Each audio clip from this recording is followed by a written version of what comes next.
महिला अनामत बिल पर विशेष सत्र में लोकसभा में चर्चा यथावत। विपक्ष नेता राहुल गांधीए महिला अनामत बिल पर चर्चा में लीधो भाग। कह્યું आ बिल थी महिलाओं ने कोई लाभ नहीं। बिल SC, ST और OBC ना विरोध में। तो किरण रिजिजुए कह્યું आ बिल थी कोई नुकसान नहीं। बिल पर सांजे 4 वागे थशे मतदान।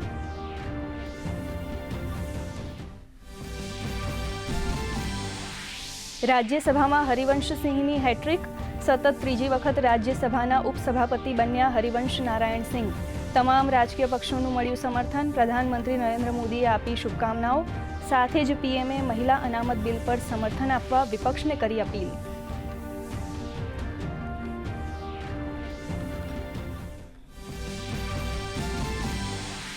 देश में पेट्रोल, डीजल और LPG नो पर्याप्त जत्थो। पश्चिम एशियानी बदलाती स्थिति पर आंतर मंत्रालयनी प्रेस कॉन्फ्रेंस। 400 जेटला भारतीय नाविक सुरक्षित पहुंच्या स्वदेश।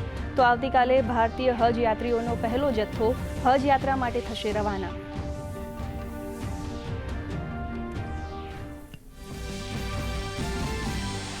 स्थानिक स्वराज्यनी चूंटणीमां प्रचार पूरजोशमां। मुख्यमंत्री भूपेन्द्र पटेले अरवल्लीना नवरचित साठंबा तालुकामां संबोधी विकास संकल्प सभा।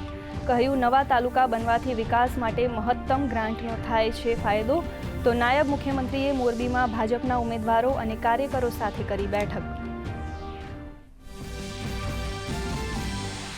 ગુજરાત પોલીસે નાર્કોટિક્સના ગુનામાં સંડોવાયેલા વધુ 5 આરોપીઓની PIT NDPS હેઠળ કરી અટકાયત।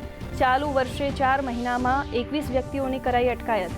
રાજ્ય સરકાર નશીલા પદાર્થ સંબંધિત ગુનાઓ સામે અપનાવી રહી છે ઝીરો ટોલરન્સની નીતિ।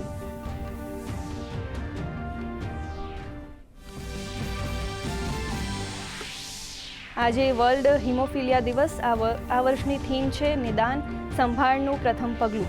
રાજ્યના વિવિધ જિલ્લાઓમાં આનુવંશિક રોગની જાગૃતિ માટે કાર્યક્રમોનું આયોજન। કાર્યક્રમનો મુખ્ય હેતુ હિમોફિલિયા અને અન્ય વારસાગત રક્તસ્રાવ વિકારો વિશે જાગૃતિ ફેલાવવાનો।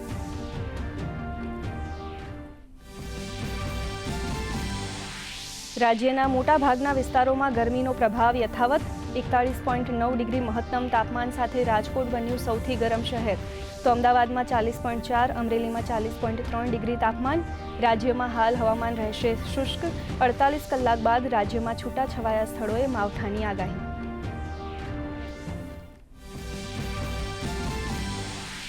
કારોબારી સપ્તાહના અંતિમ દિવસે ભારતીય શેર બજારમાં તેજી। સેન્સેક્સમાં 500 પોઈન્ટનો વધારો। તો નિફ્ટી 24,300 નજીક બંધ। બેંક, ઓટો શેર્સમાં તેજી। તો ડોલર સામે રૂપિયો 37 પૈસા સુધરી પહોંચ્યો 92.92ના સ્તરે। તો ચાંદીમાં આજે વધારો।